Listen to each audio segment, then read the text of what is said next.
Kamu tuh kenapa kok nangis? Jomblo.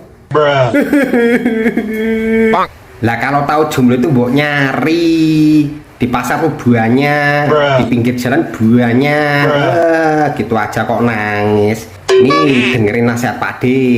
Orang kalau belum nikah itu udah takdir. Kalau belum waktunya itu ya nggak bakal dapet jodoh. Yang penting kamu tetap nyari, tawakal kepada Tuhan. Nasihat Pak D ini bijak banget. Bener nggak? Duh, kok malah ngorok?